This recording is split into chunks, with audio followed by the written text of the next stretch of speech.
Banky special. Yeah. Pure deliciousness. Pure deliciousness, man. My name is Banky, man. Everybody calls me Banky. That's the name that I got from my grandmother when I was young. I'm coming out here after 30 years. Yeah, I ain't got nothing, but I'm gonna have something because I'm rich in personality, you know, and I'm rich in love. My family love me, and that's really all that counts. Yeah, you even had the police in there, man, running game and running larceny, flammery, all of that. The police, the COs, you know, because, you know, I guess working there, you know, I don't know the exact amount of money they make a year, but I know for a fact they make more money, you know, doing illegal stuff. You know, bringing in drugs, bringing in cell phones, bringing in clothes, bringing in food. You know, dudes pay them an astronomical amount of money to get what they need to get in there. And you have a lot of them that take that risk. You have a lot of them that take that chance, man, because like I say, it's more beneficial to them financially. You know, I can remember officers running game with that stuff, man, and you had dudes stalking officers. Stalking them. You had this one officer I can remember in particular.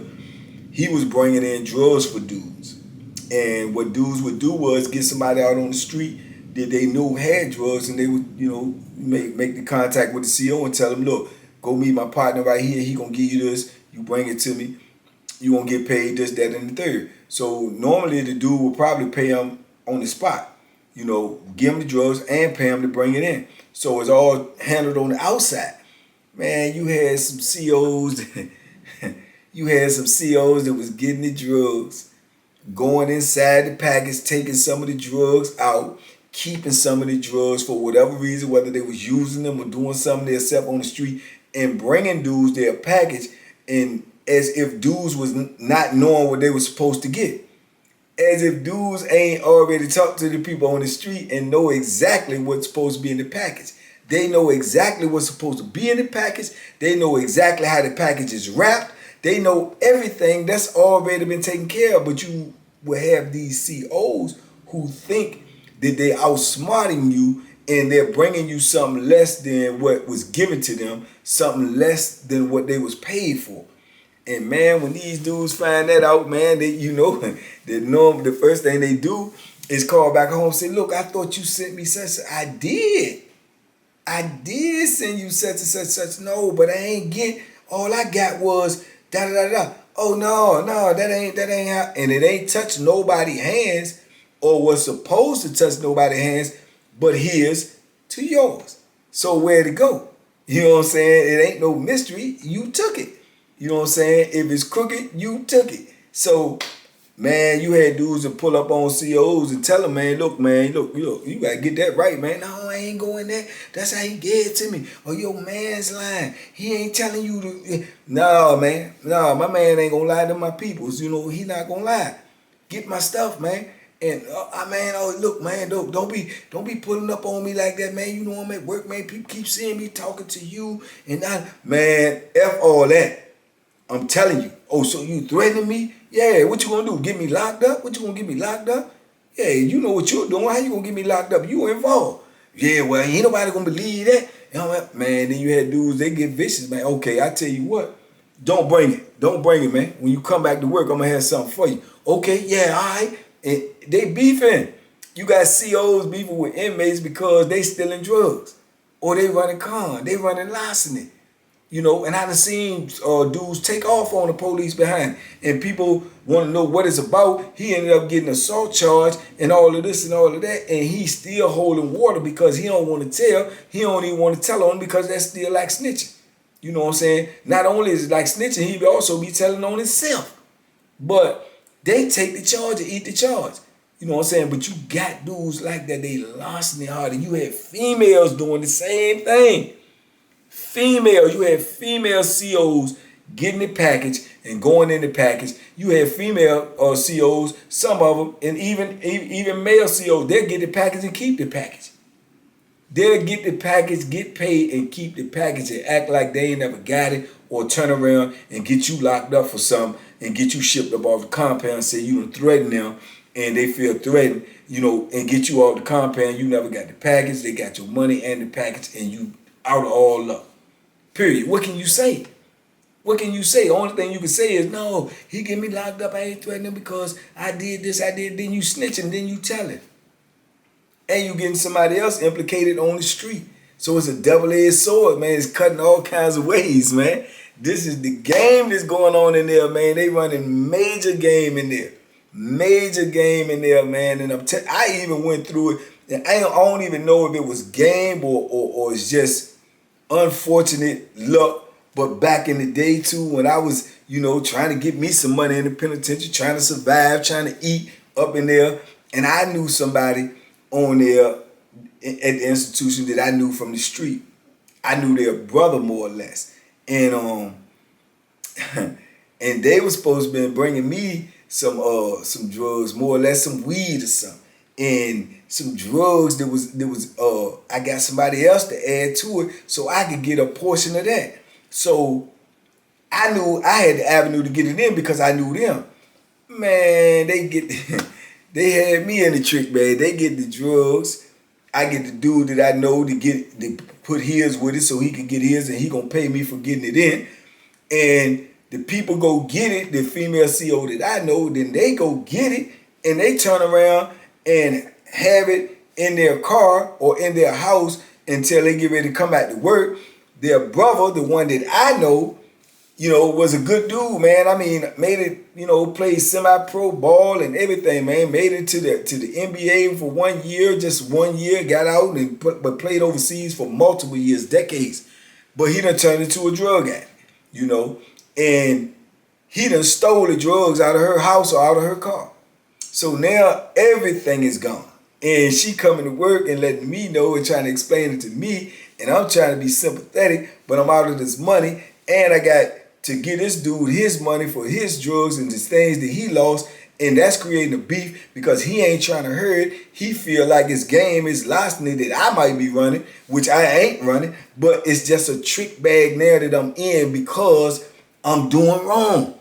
You know what I'm saying? Even though I'm trying to eat and I'm trying to survive in the penitentiary, I'm going about it in a way that's illegal, and going about anything illegal, you know, whatever karma comes to you with that is what it's going to be. You know what I'm saying? Now, I'm the first to admit that I was wrong with what I was doing, but I was trying to survive. And at the time, to me, that seemed like the best avenue, right? But look at all of this chaos it created. Now, me and this dude in some type of beef, or more or less, because I can't pay what the drugs was worth. I most definitely can't pay that. If I could pay that, I wouldn't even be doing what I was doing. So now I got a little beef with him, but I'm trying not to be mad at her, and I'm trying to be sympathetic and understand she can't pay it because she wouldn't be doing what she was doing if she had the money to pay it either. You see what I'm saying? So it's just a whole trick bag, man. And me and the dude, man, we was talking it out. I'm trying to tell him that I'm going to try to make good on it. I'm going to make right on it, but I can't just give it to you because I don't have it. You know what I'm saying? I have to have something else come up, some other avenues to be able to get to you. He won't try to hurt. Then that's starting to rub me the wrong way because now I'm getting agitated when in fact I know he got a right to be mad, but at the same time, I ain't going to be pressed. You know what I'm saying? You're not going to press me because if you press me, then I'm going to turn into a different animal. You know, so it was a crazy situation, man, and thank God, man, it ended up working itself out. You know, she ended up knowing somebody and did what she had to do to try to make right on it, and then I ended up having to pitch in, and we ended up making the situation straight. But it was a crazy situation. But that's what I'm saying, when you dealing in larceny and you dealing in illegal stuff, it ain't nothing gonna end up turning out right in the end. Everything gonna look good on the surface. Everything gonna look good when you winning, when you getting by, when you getting over, when you ain't getting caught. But when it start to fall apart, man, it's gonna be ugly. It's gonna be ugly, man. Really, really ugly. I remember I told y'all about the story one time too when I was on Nottoway, and they caught the female that's supposed to have been bringing in drugs and stuff, and they was walking her out. And they was walking off the compound.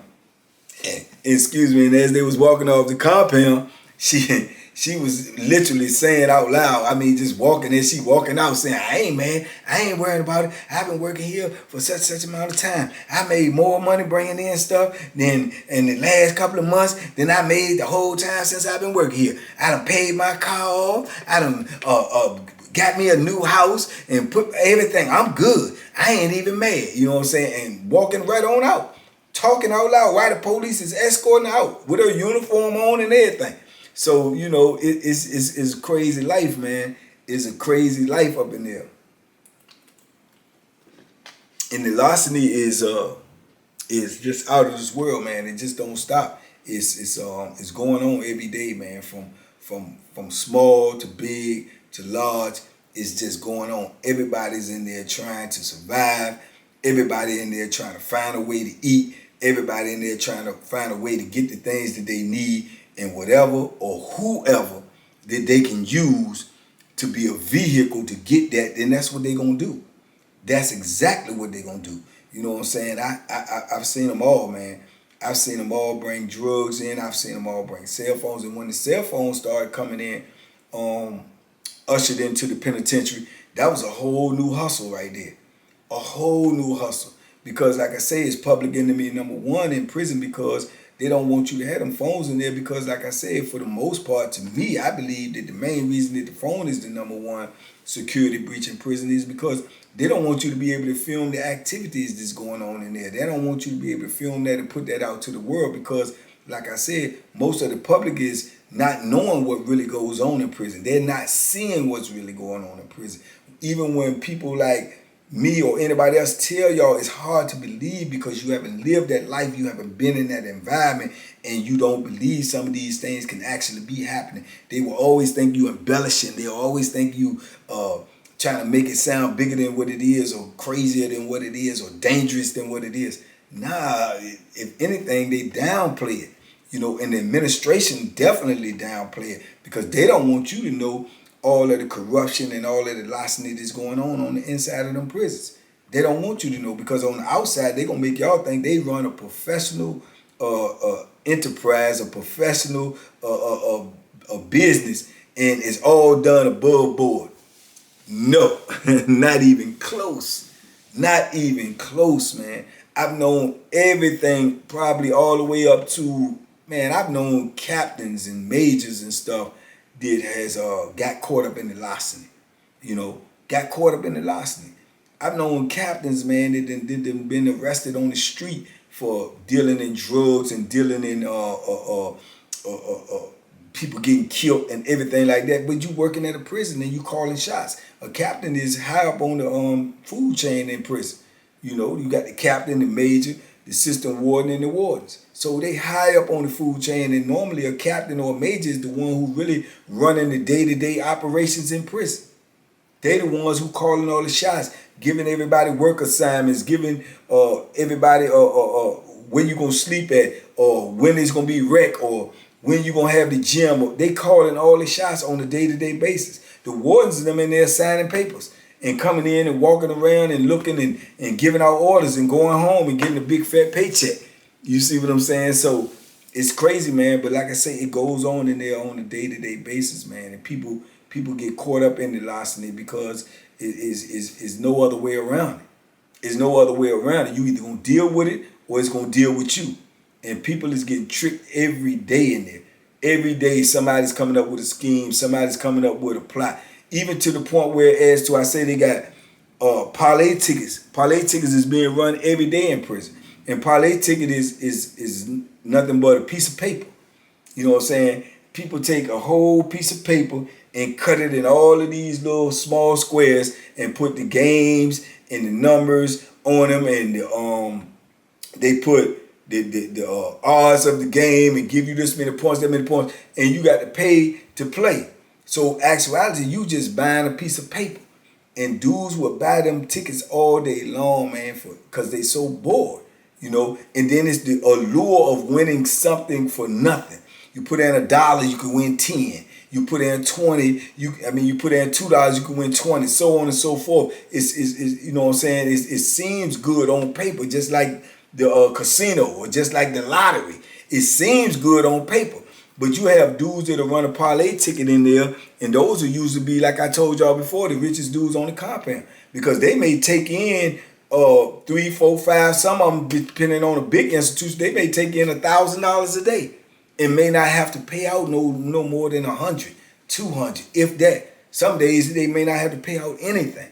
And they do this on a day-to-day basis when it's sports going on. And it's sports going on all year round, whether it's baseball, football, basketball, soccer, or car races. Man, dudes have parlay tickets out for everything. But then you got dudes that's running larceny parlay tickets. You could run a ticket. You had dudes that run tickets, and they'll say you picked the wrong team, or that ain't what you had circled, or they'll erase this and mock something up. It's always larceny.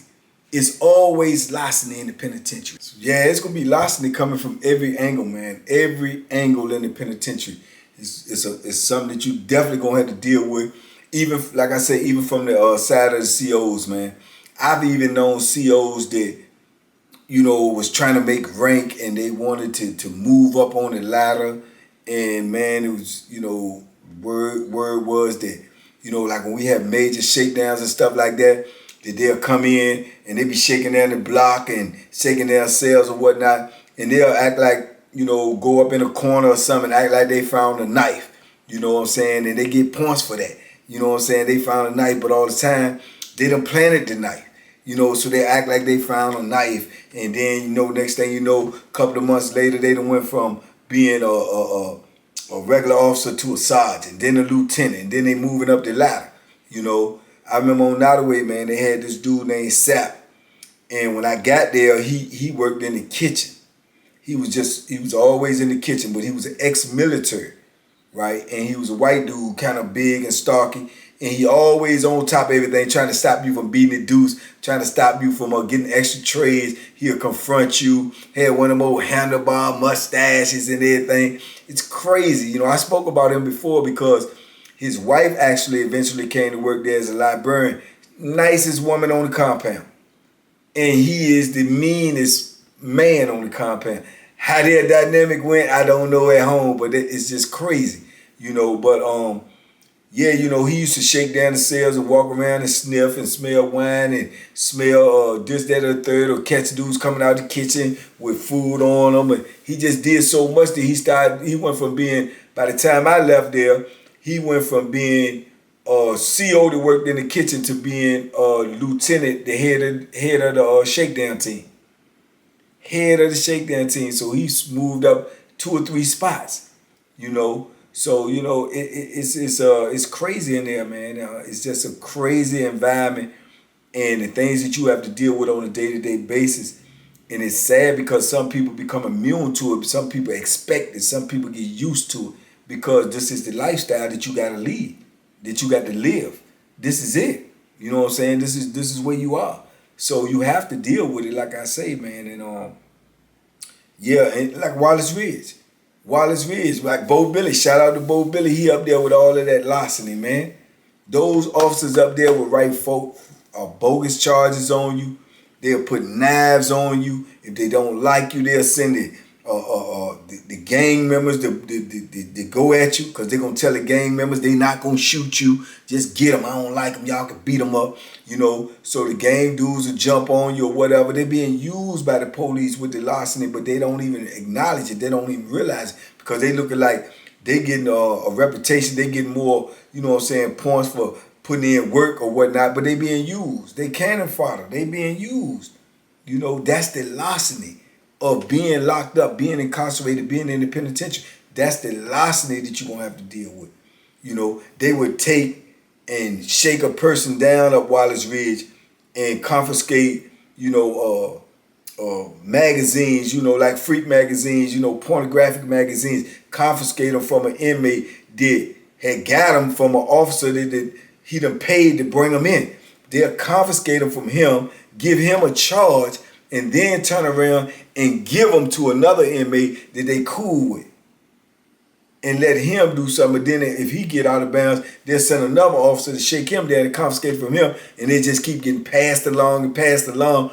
But it's the same material. It's the same material, man. It's just crazy larceny in there, man.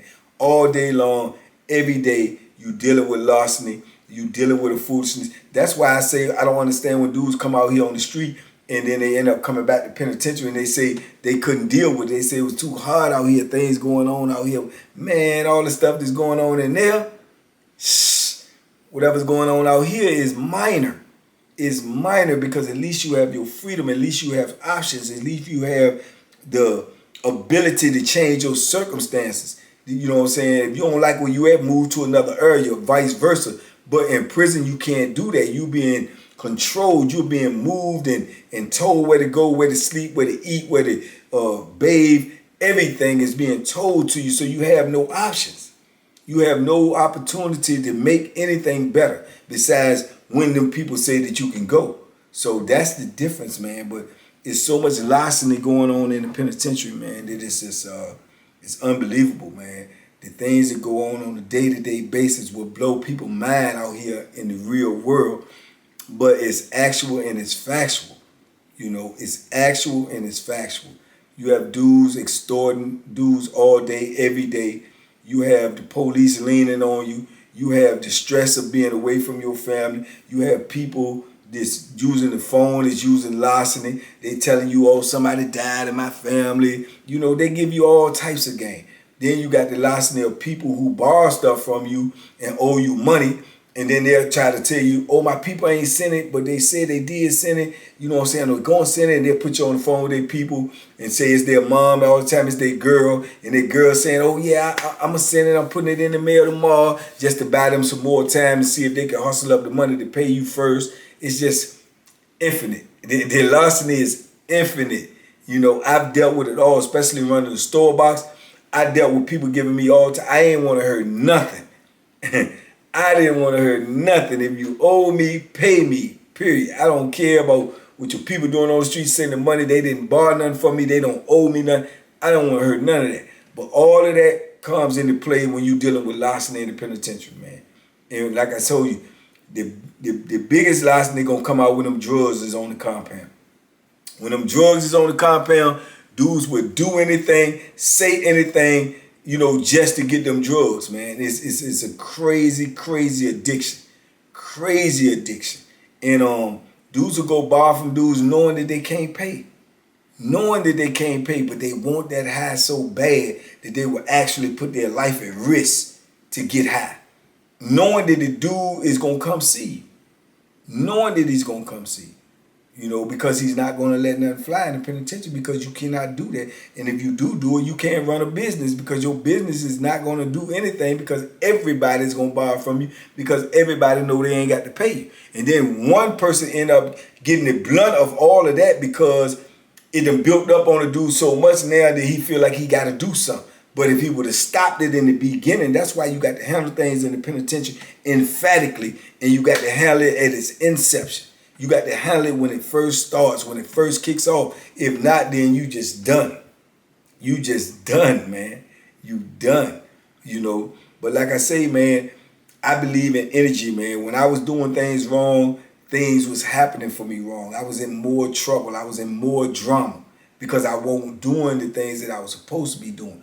And even though when you need something, it's still a way to go to get it without going illegally, without going in a way that's going to get you in trouble, without going in a way that's going to get you in more situations because you defeating the purpose. You defeating the purpose. And it took me a while to learn that. It took me a good minute to learn that because all I was thinking about was having the things that I need, doing what I need to do to be okay. And I didn't think about the consequences. But you always got to think about the consequences because they matter. They matter a lot. You know what I'm saying? If you're doing all this and doing all that just to make ends meet and just to survive in prison so you can eventually get out and don't have to deal with this no more, the things that you're doing can cause you to get in more problems and cause you to be in prison even longer. So it's counterproductive. It's counterproductive. It don't add up. You know what I'm saying? You got to use your mind, man. You got to be an independent thinker. And even when times it's hard, you just got to thug it out. As my man Yardie would say, you got to tough it out. You got to tough it out, Banky. You got to tough it out, man. We got to do what we got to do. You got to tough it out, man. You know, but like I say, The best solution in anything, man. I was just talking to my nephew the other day. Shout out to Darius. You know, he's doing good. My nephew, you know, the one that got shot last year, he's doing good. He's on his grind. He's trying to get back. And I just had a long conversation with him the other day. And I was just telling him the same thing. You know, the best defense is distance. Let me say that again. The best defense is distance. If you know the things that will get you in trouble or whatever it is, distance yourself away from those things. That's the best defense, to not deal with it whatsoever. The larceny, the games, the drugs, the gambling, distance. The best defense is distance. Don't be involved in it. Even though you're in proximity, don't involve yourself in these situations. You know, don't involve yourself. And that's what you do with prison. The best defense of prison is distance. Stay as far away from the penitentiary as you can. Don't go. Don't put yourself in a position to go. Don't let nobody talk you into doing nothing that's going to put you in a position where you're going to end up in prison. Because if you do, all of these things is going to be a part of your daily life, whether you like it or not, because there's nothing you can do about it. Nothing you, me, or nobody else can do about it besides deal with it. So if you don't want to deal with it, don't go to prison. Don't put yourself in a position to be incarcerated. And that's the best advice that anybody could ever give you, man. Because I'm telling you, man, this is a world within a world, and it is a chaotic, crazy, vicious, violent, unforgiving world that no one wants to be in. Everybody that I know in prison trying to get out. Everybody. I don't know one person that I talked to ever met or been around and say, yeah, I'm going to stay here for the rest of my life. I'm cool with it. This is my lifestyle. Nah, I ain't never met nobody like that. In 3 decades, I've never met nobody like that. So everybody I know want to get out. You know what I'm saying? Want to get out. So if you out here already, you winning. I say that often because it's true. You winning. Just don't start losing by doing things that is counterproductive to what you need to do to get where you need to get in life. Because if you got to go the hard road, if you got to go the tough road, then that's what you got to do. You got to take them stairways, man, and duck that elevator, because quick success is just that. It's only quick. It's fleeting. It ain't going to last long. It's not going to last long. And the little fun and the little perks that you think you might get from that type of lifestyle, it's fleeting, man. It's not going to last. It's not going to last. Only sustained success lasts is sustained, you know, success that you can hold on to is something that you actually work for, something that you actually grind for, something that was actually cause you to, you know, put in time and work, sweat, pain, and tears. That is sustainable. That is sustainable. Not the larceny, not the foolishness, man. Because when you leave out of here and go into prison and put yourself behind them bars, all of the larceny that you deal with out here on the street in whatever field you may be in, that is magnified 100-fold in prison. 100-fold. Not 10-fold, 100-fold. So, man, y'all take heed to these messages, man. Because, like I say, this is not a life that I recommend for nobody. I feel blessed every day that I'm out here to you know, to give y'all these messages, give y'all these lessons, man, these blessings, you know, because I don't want to see nobody else go through what I went through. I don't want to see nobody go through it, period. You know, just like Bo Billy, you know, just like Patricia Rosa. You know, they going through it right now, man, and they fighting for their freedom, and they reaching out to other people out here in the free world and society to give them a helping hand to try to get out of this horrific conditions that they in. So, you know, y'all take that, man, with a grain of salt and try to use that, man, as you moving forward to try not to put yourself in a position to be in this this type of world, man. So I hope y'all enjoyed this video. It was something that I put together real fast for y'all on the fly because I wanted to get this message out because it was on my brain. But more videos will come real soon. I appreciate the love, man. I appreciate the support. We at 60K. Let's get to 100K, man. Tell a friend to tell a friend, man, what we doing over here. We spreading that good knowledge. you know, that good word, man, that positive energy, so we can stop some of these young people from making bad decisions. We need to let them know what the reality is on the other side of that wall. The other side of that wall is away from freedom. We need to let them know what it is so these young folks can make better decisions, man, because they out here right now wilding out, not knowing what they're going to go through in there, and it ain't going to be nothing pretty, and it ain't going to be nothing that they won't, nor their family, or their victims, or their victims' family. So we need to stop all of that foolishness and try to live our life the best way we can on the straight and narrow and make it happen that way, man. I appreciate y'all out there. I love y'all out there at TBP. I appreciate y'all holding me down. I appreciate all the love. Let's get it. Tell a friend and tell a friend, man, about what we're doing over here. Let's get these numbers up. Y'all like, comment, share, and subscribe. Y'all talk to me. Y'all know I talk back. And we be right back at you in a minute with some more of this good stuff, man. I appreciate you. Be safe. Be smart. Make good decisions. And by all means, duck that hook. Boom, boom, boom.